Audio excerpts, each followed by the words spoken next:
Something like 80% of Americans live in urban areas. And when we look at the climate and environment in a city like Baltimore, we know that there's a remarkable discrepancy in something like tree cover or access to green spaces between different neighborhoods. We can then associate that with temperature differences. And so we know that the urban heat island, a phenomenon where cities tend to be warmer than their surrounding suburban and wooded areas, is quite significant. In Baltimore, you'll see differences on the order of 10 degrees Fahrenheit during a heat wave between some of these neighborhoods. And so that interplay of the built environment, about the weather variability under climate change, and social vulnerabilities is leading to this situation where we see substantial impacts of heat. The Baltimore Social Environmental Collaborative is a really exciting initiative. It's taken a bunch of universities working hand in hand with some of our city agencies and community groups and non-governmental organizations.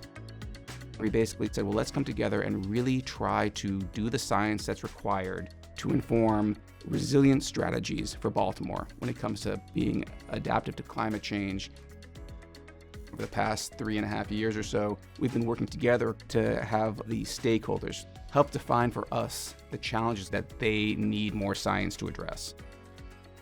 For example, you say that extreme heat is a big concern. Well, why is it a big concern? What exactly are we trying to solve for? And the answer might be, well, something like childhood asthma being exacerbated by heat. Can we make that better? And how do we want to solve it? Well, maybe some neighborhoods say we really want more green spaces, or we need more access to cooling centers. We can bring that all together with that measurement and modeling system that we've built, and then we can say, okay, here are some potential pathways in the future. We need to develop the science in collaboration with people from all walks of life. And that's something that we really learned from Rachel Carson's work. And she's been such an inspiration. I mean, one of the leading inspirations, of course, for the environmental movement. Also for us as scientists, a real inspiration for taking science to the public. Rachel Carson graduated from Johns Hopkins with a master's degree in zoology in 1932. The training that she received at Johns Hopkins really formed a foundation of scientific rigor that informed the rest of her career as she went on to become such an important communicator of science.